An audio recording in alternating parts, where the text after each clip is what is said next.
Hello students, आज हम लोग आगे देखने जा रहे हैं from question number 11th of IOQM 2025 paper set M1. So 11th question was, consider a fraction a by b which is not equals to 3 by 4 where a and b are positive integers such that their GCD HCF is 1, b is less than equal to 15. Fine. तो सबसे चीज main हमें ये given है यहाँ पे that b is less than equals to 15. Okay, अब आगे बात करें. If the fraction chosen is closest to 3 by 4 among such fractions what is the value of a by b. Fine. तो सबसे पहले हम अगर बात करें that b is less then 15 हमें गिवन है, less than equals to 15. Now let us assume that a by b is your fraction. तो यहां पे अगर मैं बात करूं ये 3 by 4 के इक्वल नहीं है, that means let a is equals to 3 into some multiple plus x and b is equals to 4 into that same multiple plus y. इस फॉर्म में नंबर होना चाहिए so that कि वो कैंसिल आउट नहीं हो रहे. फाइन. नाउ a और b अब हमने अज्यूम कर लिया. Now b is less than equal to 15, that means 4k plus y is less than equals to 15. ठीक है.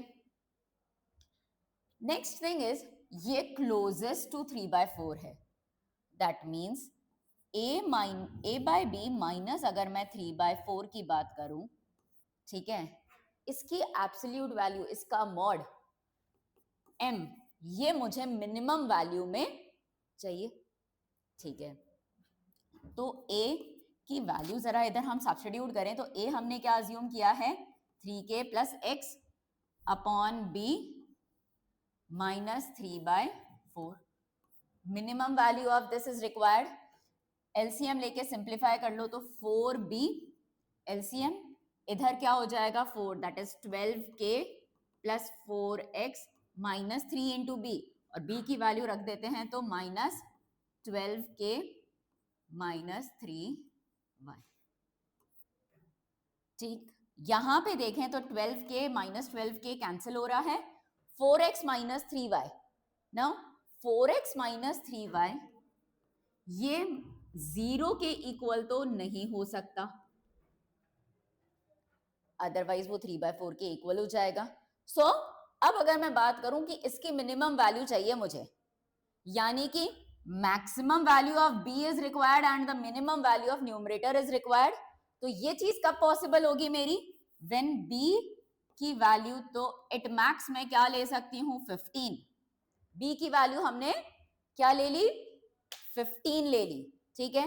एंड x एंड y ऐसी वैल्यूज जिससे न्यूमरेटर मेरा मिनिमाइज हो जाए, तो वो क्या हो जाएगा x is equals to -1 and y is equals to -1. This is giving me a minimum value of numerator. So for these values x equal to -1, y equal to -1, मेरा k b की value 15 है तो k कितना आ जाएगा 4. I am getting k as 4. So a की value अब क्या हो गई मेरे पास, a is equals to 3 into 4 minus of 1. So a is 11. a की वैल्यू आ गई मेरे पास 11. Now a upon b, the fraction is 11 by 15. Simplest form में है, their GCD is 1. So a plus b, this is my required answer. So ये answer कितना हो जाएगा 26. So for this question, the answer is 26. Okay? चलिए next question पे चलते हैं. Next question is consider 5 digit number ABCAB. ये हमारा 5 डिजिट नंबर है. सो 5 डिजिट नंबर को मैंने जरा ब्रेक कर लिया पहले तो ABCAB. So that is equals to AB इधर है, सो 1001 into AB plus 100C, ये मेरा नंबर आ जाएगा, this is my number expanded form से. Okay, now is divisible by a 2-digit number AB but not divisible by 13. 13 से divisible नहीं होना चाहिए. Now we know that 1001 इसके तीन फैक्टर्स होते हैं 7, 11 and 13.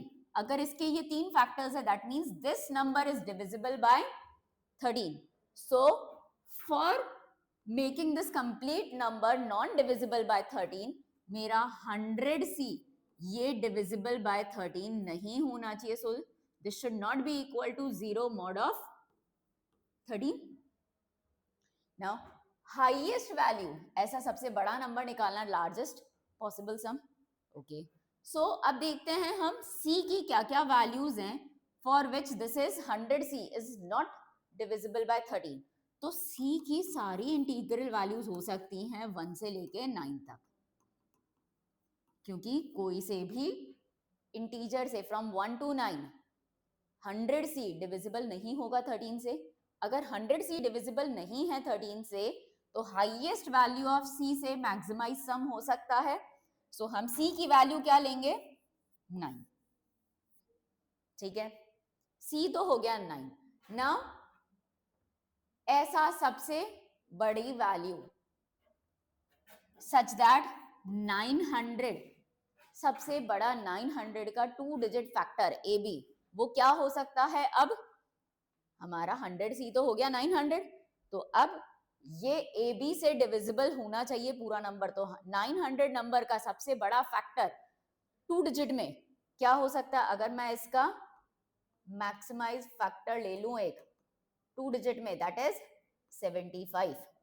So the number is 75975 and sum of digits of this number, this is 7 plus 5 plus 9 plus 7 plus 5, that is equals to 33. So for this question the answer is 33.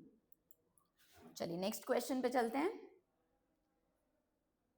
3 sides of a quadrilateral are 4 root 3, 9 and root 3. The sides AB enclosed an angle of 30 degrees. ठीक है, तो चलिए एक बार एक quadrilateral हम frame कर लेते हैं.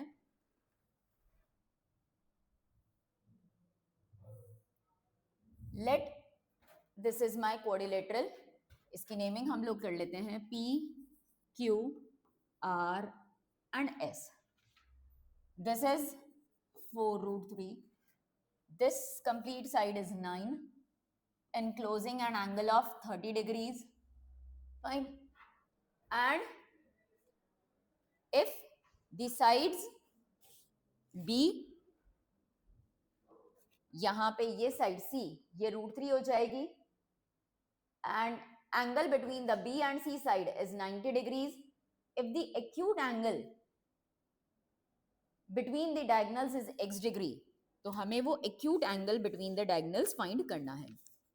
तो एक काम करते हैं, हम इधर से P से एक परपेंडिकुलर ड्रॉप करते हैं on QR side. Now since this is 4 root 3, PQ side is 4 root 3, angle is 30 degree, तो ये साइड मेरी कितनी आ जाएगी? 6, and the remaining part this will be 3 centimeters. ठीक है, अब एक और काम करते हैं, हम यहाँ पे इसको U ले लेते हैं और यहां से QR के पैरेलल एक लाइन ड्रॉ कर लेते हैं such that ये enclosed figure VURS this will become a rectangle. ये हमने यहाँ पे एक रेक्टेंगल फ्रेम कर लिया. Now PU side, this complete side ये कितनी आ जाएगी? Again this angle is 4 root 3, यहाँ पे sorry angle is 30 degree, PQ side is 4 root 3, तो मेरी PU साइड कितनी आ जाएगी? 4√3 sin 30, इसके इक्वल आ जाएगी मेरी PU side. So this is equals to 2√3. Now ये रेक्टेंगल है, अगर ये √3 है, ये हमारी √3 हो गई. So this PV side is again √3 centimetres. Now this angle PSV angle को अगर मैं फाइंड करूं तो ये कितना हो जाएगा? This will be angle PSV is tan inverse of √3 by ये कितना है 3. So √3 by 3 which is equals to 30 degrees. Also ये लाइन पैरेलल है QR के, let this point is T. So angle PTS ये भी 30 डिग्री होगा, ये एंगल 30 डिग्री हो गया. Same way this angle is also 30 degree. चलिए अब हम बात करते हैं जरा complete area of quadrilateral PQRS. ये कैसे आएगा हमारे पास? This is equals to area of triangle PQU plus area of triangle PVS plus area of rectangle VURS. Fine. So this is equals to area of triangle PQU, that is half 6 into 2√3 plus area of triangle PVS is half √3 into 3 and plus area of rectangle is 3 into √3. So अगर हम इस area को total combined कर दें तो ये मेरे पास area कितना आ रहा है? This is equals to 21√3 by 2. So area of this complete figure is 21√3 by 2. अभी काम करते हैं हम, जरा एक फिगर और बना लेते हैं छोटा सा, सेम इसी का PQRS का. यहां पे ये हमने वापस एक बार PQRS बनाया and in this case see this is 4√3, this is 9, ये √3 है. ये साइड मेरी कितनी आ जाएगी? अब मेरे पास यहां से मैं निकाल लूंगी तो this side is equals to 2√3. Now join the diagonals in this second figure. ये अब मैंने डायगोनल्स ड्रॉ कर ली for this second figure. Fine. अब देखो यहां पे अगर हम बात करें the length of the side QS diagonal की बात अगर हम करें तो ये QS कितनी आ जाएगी? In this triangle this is 90 degree. So QS is equals to √9 square, that is 81 plus √3 square, that is 3. So this is equals to 2√21 and we will find PR also.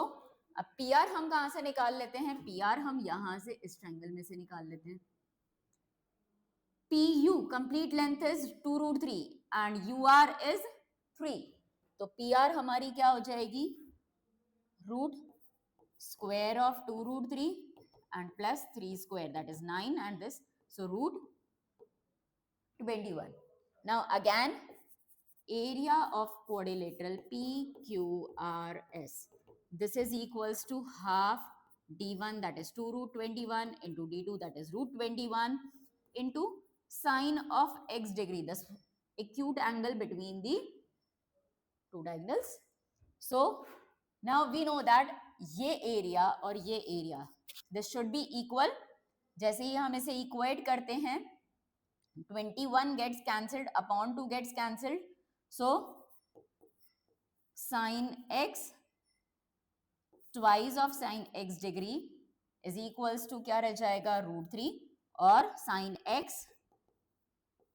Is equals to √3 by 2. So sin x is equals to √3 by 2. That means your x is 60 degrees for this question. So answer for the acute angle is 60 degrees.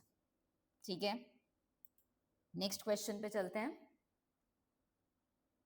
Next question is a function is defined as this. ये हमें function given है which holds that f of 0 is equals to 1। अगर f of 0 हमारा 1 given है तो हम एक काम करते हैं, सबसे पहले तो m and n equals to 0 रख देते हैं। तो हमें क्या मिल जाएगा, f of 1 is equals to f of 0 again into f of 0 that is equals to 1 minus f of n which is 0, f of 0 again so minus 1 minus m की value 0 है plus 2। So f of 1 यहां से मुझे क्या मिल गया, f of 1 is equals to 2। f of 1 की value 2 आ गई। अब एक काम करते हैं, n equals to 0 रखते हैं and we will find the f of m। so n equal to 0 that means this is f of 0 plus 1 which is again f of 1 which is equals to f of m into f of 0 that is 1 minus again f of 0 which is 1 minus m plus 2। so f of 1 इसकी value मेरे पास है 2 is equals to f of 1 minus 1 and plus 2 so this is minus m plus 1। तो यहां से f of m की value क्या मिल गई हमें, m plus 1। now when we replace this f of m, m को अगर मैंने mn plus 1 से रिप्लेस कर दिया तो मेरा f of mn plus 1 ये फंक्शन कितना क्या मिल जाएगा, mn plus 1 plus 1 which is mn plus 2। ये आ गया मेरा फंक्शन। ठीक है, तो अब मैं इसे इक्वेट कर देती हूं वहां पे। तो मेरा ये जो समेशन ऑफ हमें ये फाइंड करना है, यहां हमने f of k which is k is equals to 1 to n this will be equal to, जैसे हमने इसे सब्स्टिट्यूट किया, f of m is m plus 1 so f of k is summation of k equals to 1 to n for k plus 1। अब इसके summation की अगर हम बात करें so this is starting with 2 3 4 up to n plus 1 यानी कि ये समेशन क्या हो जाएगा, n plus 1 into n plus 2 upon 2 and minus of 1।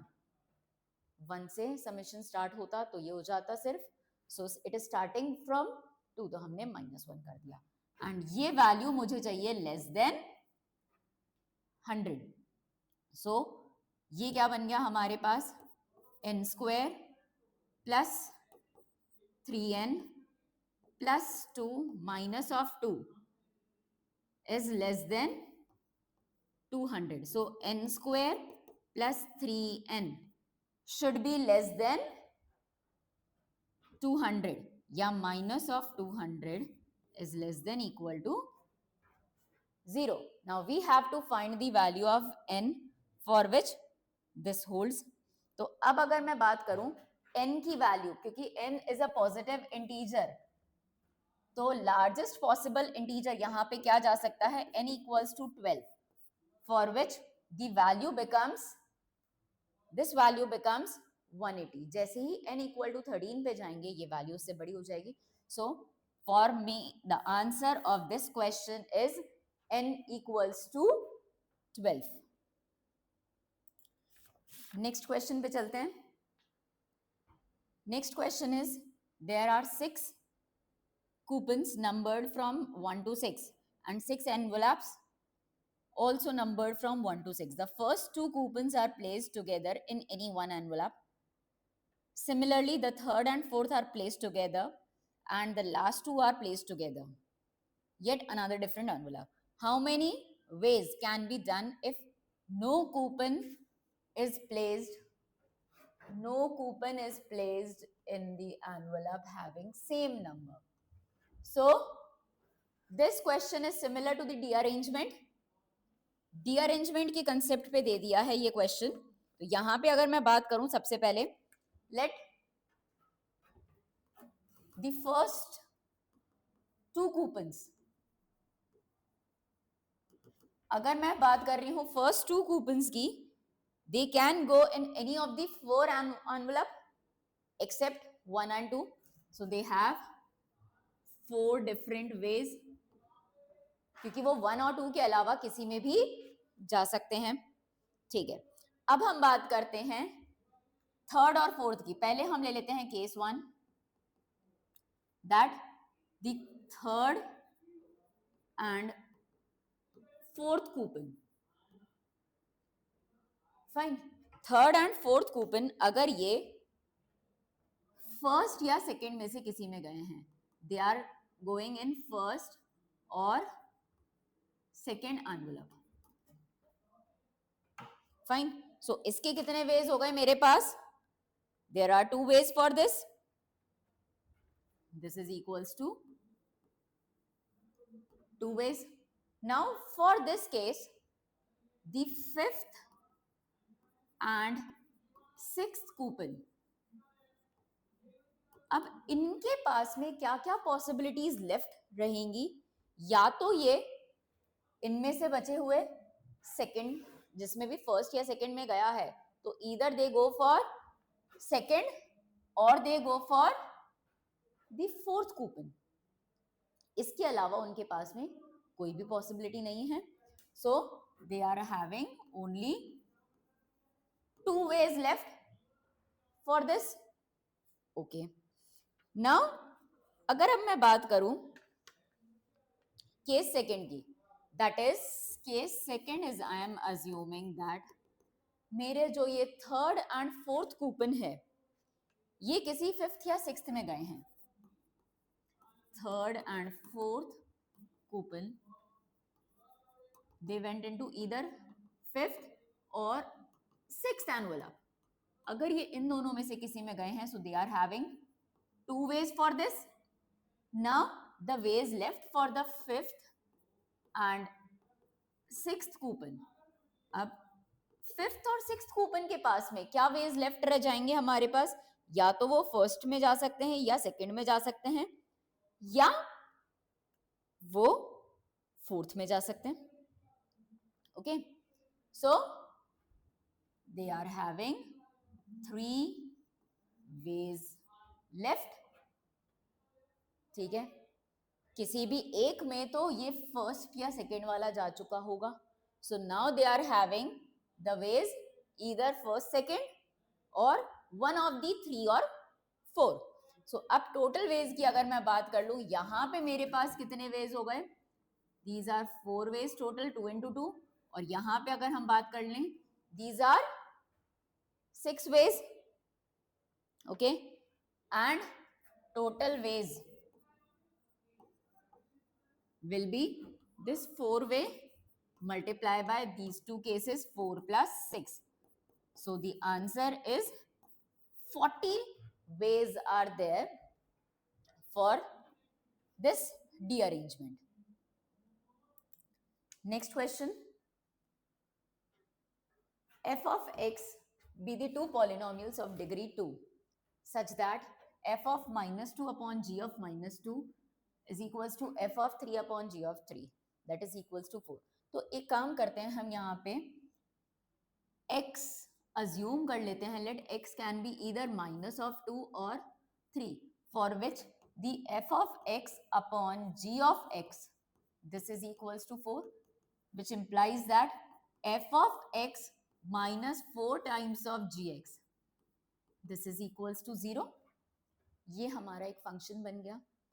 अब ये फंक्शन 2 वैल्यूज ऑफ x पे सेटिस्फाई कर रहा है, दैट इज -2 and 3। तो ये फंक्शन हम हमारा क्या अज्यूम कर लेते हैं, k times of x plus 2 into x minus 3। दोनों ही केसेस में k x की वैल्यू -2 या 3 पे दिस फंक्शन होल्ड्स। ठीक है, अब मुझे f of 7 पे एंड g of 7 पे भी वैल्यूज गिवन है। Now I just replace this x by 7, तो सो f of 7 minus 4 times g of 7, ये क्या हो जाएगा, k into 7 plus 2 and 7 minus 3. F of 7 is 12 minus 4 times of minus of 6.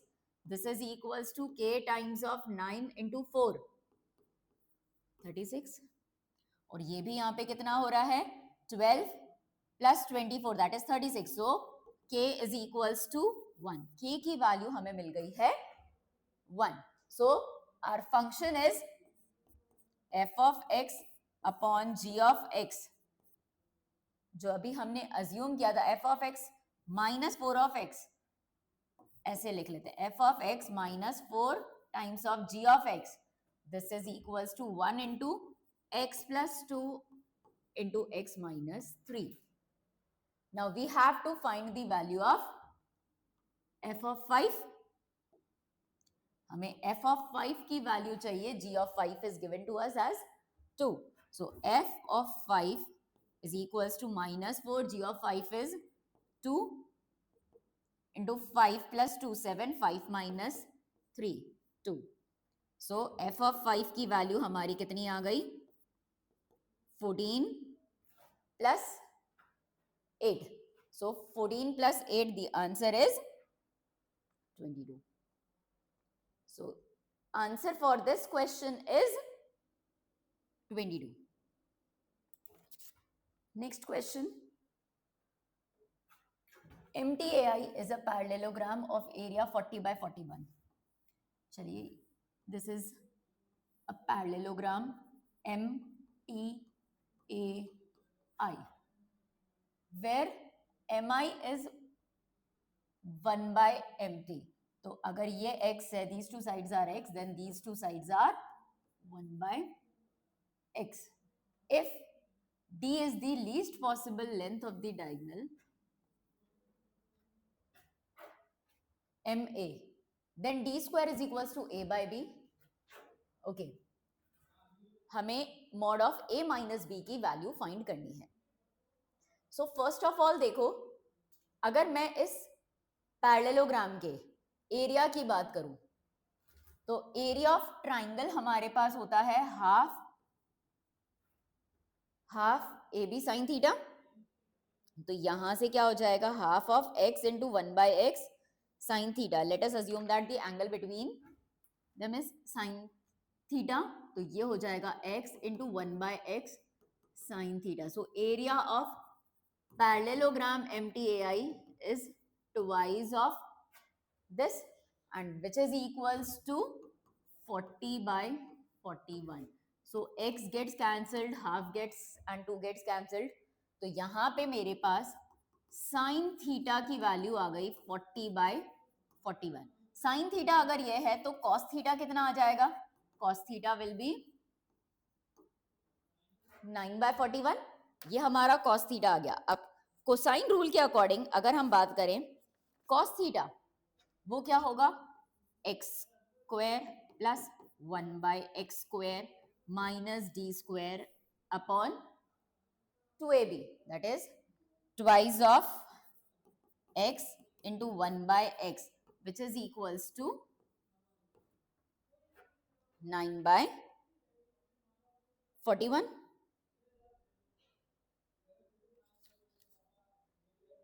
So यहाँ पे अगर हम थोड़ा सा कैंसिलेशन ये हो गया, then x square plus 1 by x square minus 18 by 41 is equals to d square आ गया. अब इस इक्वेशन को अगर हम देखें x square plus 1 upon X square is there यहाँ पे and we know that x square plus 1 upon x square this is always greater than equal to 2. तो इसकी लीस्ट वैल्यू अगर मैं 2 पे बात करूं 2 माइनस 18 बाय 41 इससे तो बड़ी ही जाएगी ये वैल्यू, यानी कि this should be greater than equal to d square. तो यहां से मेरे डी स्क्वायर की value this will be less than equal to d square. तो यहां से मेरे डी स्क्वायर की वैल्यू क्या आ जाएगी? D square is always either less than और equal to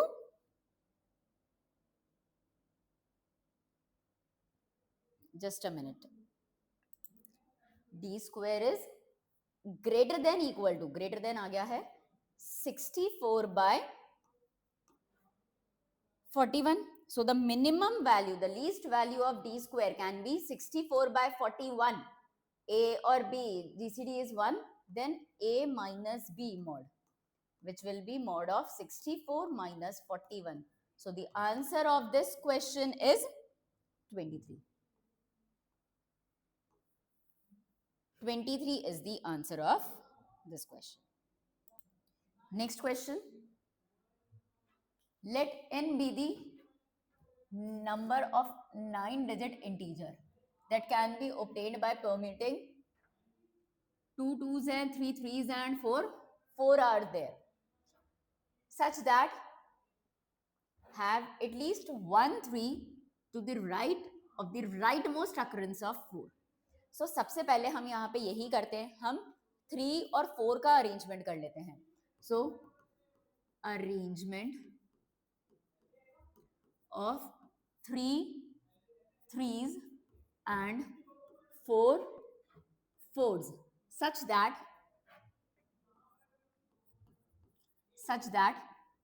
1 3 is right of the rightmost 4. इसके लिए हम इन दोनों को एक साथ करके 4 और 3 को एक साथ करके परमिट कर देंगे. So the number of ways for this is 6 factorial total upon 2 factorial into 4 factorial. ये हो गया हमारा. सो this is equal to 15 ways. 15 ways are there such that 3 3s का और 4 4s का permutation हो गया. Now we have to select the places for 2 2s. So we will select selection of places of 2 2s out of 9. That will be 9C2. ठीक है. So 9C2 is 9 into 8 by 2, that is 36 ways.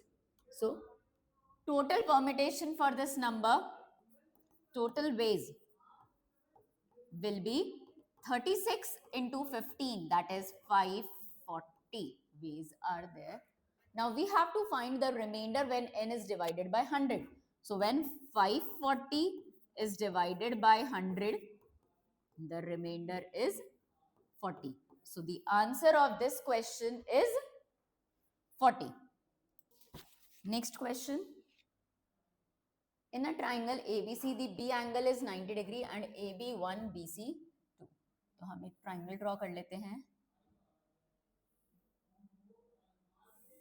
This is our triangle ABC such that B angle is 90 degree, AB this is 1 and BC this is 2. On one side of BC, they have taken 2 points D and E such that E lies in between C and D. So this will be your E point, this is the D point. And DEFG is a square where F lies on AC and G lies on the circle through B with center. तो एक काम करते हैं, पहले हम ये circle draw करते हैं. A circle through B with center as A. This is the circle. So the square is like DEFG. This is F and this point is G. Now area of DEFG is M by N and we have to find M plus N, where M and M upon N is in standard form. So first of all, अगर अब मैं यहाँ पे देखूं, एक construction करती हूँ मैं. इस FG लाइन को तो नीचे तक ले आते हैं हम. This is intersecting this AB at H. ठीक है, ये अभी हमने कंस्ट्रक्शन कर दिया ऑल्सो ज्वाइन ए जी, इन दोनों को हमने ज्वाइन कर दिया. Fine. Now first of all see the triangle ABC and triangle FEC. Triangle ABC and FEC, these two are similar triangles. Triangle ABC is similar to triangle FEC. तो यहां से अगर हम इसके रेशियोज लिखें, let us assume that the side of the square is A. Fine. So 1 upon A, AB is 1 and EF is A. This is equals to 2 upon EC. ये ratios equal आ जाएंगे, यानी कि हमारा यहां से EC क्या मिल गया मुझे, EC is equals to twice of A. EC की लेंथ मेरे पास आ गई twice of A. तो BD की लेंथ क्या हो जाएगी, अब देखें तो this is twice of A, this is A, then BD is equals to 2 minus 3. ये हमारी BD की लेंथ आ गई. Now BD will be equivalent. BD and GH are equal. Okay. अब हमें फाइंड करते हैं AG की लेंथ. AG की लेंथ कैसे मिलेगी हमें? AH देखो सबसे पहले AH कितना हो जाएगा? AH, AB is 1 and this length, this is equal to B. So AH is 1 minus A. ये हमारे पास AH आ गया. Now we can find AG. AG as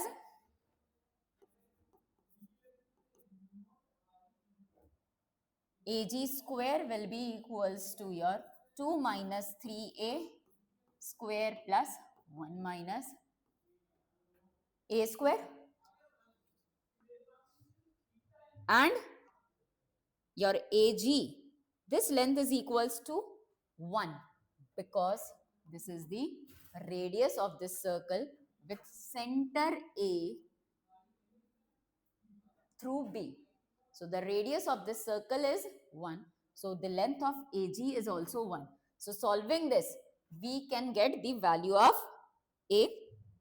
इस इक्वेशन को अगर मैं सॉल्व कर लेती हूं तो मेरे पास क्या आ जाएगा, this will be 10A square minus 14 of A plus 4 is equals to 0 और A minus 1 into 5A minus 2 is equals to 0. So your A is equals to 2 by 5. A हमारा 1 नहीं हो सकता. So A is equals to 2 by 5. Then area of square. Area of square हमारा कितना हो जाएगा? 4 by 25. So M plus N. This is equals to 4 plus 25. That is the answer is 29 for this question. Next question पे चलते हैं. Let f be the function defined as fn is the remainder when n to the power n is divided by 7. Okay, for all the positive integers n. Find the smallest positive integer t such that f of n plus t is equals to f of n for all positive integers n. तो यहाँ पे हम क्या करते हैं? First of all, we are let r be the remainder when n is divided by 7. When 7 divides n. So we are assuming that first of all, when n is divided by 7, r be the remainder. Now, if 7 completely divides n, then r is equals to 0. ये होगा. Okay. Now, हमें given है f of n plus t is equals to f of n. For this case, अब ये reminder 0 कब देगा? when t is a multiple of 7, in that case only we will get this. So t will be equals to a multiple of 7, that is t is equals to 7k. यहां तक आया हमारा. So for 7 divides n, हमारा function क्या बन जाएगा, f of n plus 7k is equals to f of n that is equals to 0. यानी कि ये हमारे पास फंक्शन में क्या आ गया, this is equals to n plus 7k to the power n plus 7k, क्योंकि function n is n to the power n divided by 7. this mod 7, ये हमारा फंक्शन बन गया n plus 7k. now n plus 7 is equal to n, ये दोनों same reminder दे रहे हैं when divided by 7. so हमारा ये जो फंक्शन है n plus 7k, ये फंक्शन n plus 7k किससे रिप्लेस हो जाएगा, n to the power n plus 7k, क्योंकि n plus 7k का और n का रिमाइंडर सेम आना चाहिए. so this is equal to n to the power n plus 7k mod of 7. ये अब हमारा फंक्शन आ गया. now also we know that f of n, हमारा फंक्शन जो f of n है ये क्या है, n to the power n mod 7 के इक्वल है. अब देखो यहाँ पे अगर ये दोनों इक्वल हैं तो हमारे पास